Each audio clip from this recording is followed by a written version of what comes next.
Hello बच्चों, मैं रचना शर्मा आपका अपने YouTube channel Sharma study house में स्वागत करती हूँ। बच्चों, आज हम आपकी पहली क्लास की हिंदी का कार्यपत्रक सोल्व करने वाले हैं। जो आपकी जो किताब है हिंदी की रिमझिम, उसी में पाठ है आपका बंदर और गिलहरी की कहानी है, उसी को पढ़ने वाले हैं। देखो बच्चों को कहानियाँ तो बहुत पसंद होंगी और ये कहानी भी बड़ी अच्छी है। तो यहाँ पर पहले अपना नाम लिखेंगे और यहाँ आपकी क्लास टीचर का नाम, जो भी आपके सारिया मैडम हैं उनका नाम लिखेंगे। नमस्ते बच्चों, आशा करते हैं कि आप सभी स्वस्थ और खुश होंगे।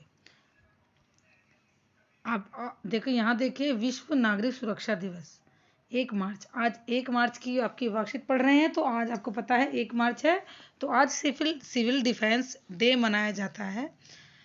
विश्व नागरिक सुरक्षा दिवस, क्या आप जानते हैं 1 मार्च को विश्व नागरिक सुरक्षा दिवस वर्ल्ड सिविल डिफेंस डे के रूप में मनाया जाता है। इसका उद्देश्य नागरिक सुरक्षा को महत्व देना है और उन लोगों के प्रति जागरूक करना है जो विभिन्न आपदाओं से हमें बचाते हुए शहीद हुए लोगों को सम्मान देना है।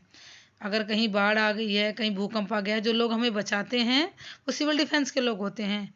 तो कई बार उनकी जान भी चली जाती है हमें बचाते हुए, तो ऐसे लोगों को सम्मान दिया जाता है इस दिन उन सभी लोगों को श्रद्धांजलि दी जाती है और उन्हें आपदाओं के बीच हमें बचाने का अपना योगदान दिया है। तो आज के दिन उन लोगों को श्रद्धांजलि दी जाती है, उन लोगों को याद किया जाता है। तो बच्चों, आज हम अपनी पाठ्य पुस्तक रिमझिम का पाठ बंदर और गिलहरी पढ़ेंगे। प्रश्न 1 है आपका नीचे दिए गए चित्रों को देखकर कहानी को बोलकर पढ़िए। देखिए, पहले चित्र में आपने क्या देखा है, बंदर पेड़ पर बैठा है, नीचे कौन है, गिलहरी।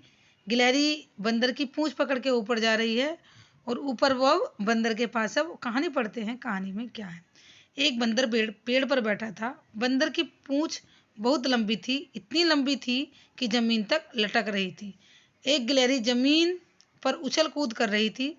अचानक उसे पूंछ दिखाई दी। उसने सोचा कि यह झूला कहाँ से आ गया है, थोड़ी देर पहले तो नहीं था। वह पूंछ पर चढ़कर झूलने लगी। बंदर को गुदगुदी हुई। उसने नीचे देखा। वह हंसकर बोला, बहन गिलहरी, क्या कर रही हो, मुझे गुदगुदी हो रही है। गिलहरी चौंकी। बंदर भैया, यह तुम हो? मैं तो तुम्हारी पूंछ को झूला समझकर झूल रही थी, बड़ा मजा आ रहा था। और गिलहरी हंसती हुई पेड़ की डाली पर चढ़ गई। तो देखो कितनी अच्छी कहानी है बंदर और गिलहरी की। कितने प्यार से उसने उसे समझाया कि देखो गिलहरी, ये झूला नहीं, मेरी पूंछ है। और गिलहरी भी हंसते हुए उसकी पूंछ से हट गई। बच्चों, आपको कहानी पढ़कर मजा आया होगा। तो अब आइए, इस कहानी के आधार पर नीचे दिए गए प्रश्नों के सही उत्तर के सामने चिन्ह लगाना है। अब आपको बंदर कहाँ पर बैठा था, कहाँ बैठा था, आपको याद होगा, अभी बताया मैंने। जमीन पर बैठा था, पेड़ पर या पत्थर पर, तो वो पेड़ पर बैठा था, तो हमने पेड़ के सामने राइट लगा दिया। दूसरा है, बंदर की पूंछ कैसी थी, छोटी थी, मोटी थी, लंबी थी, तो लंबी थी। गिलहरी ने बंदर की पूंछ को क्या समझा, रस्सी समझा, झूला या सांप, तो उसने उसको झूला समझा। तो अभी आपकी वर्कशीट कंप्लीट होती है। तो बच्चों, आपको कहानी बहुत अच्छी लगी होगी, तो इसको आप वर्कशीट को अपनी कॉपी में कर लेंगे और अपनी टीचर से चेक करा लेंगे। Thank you.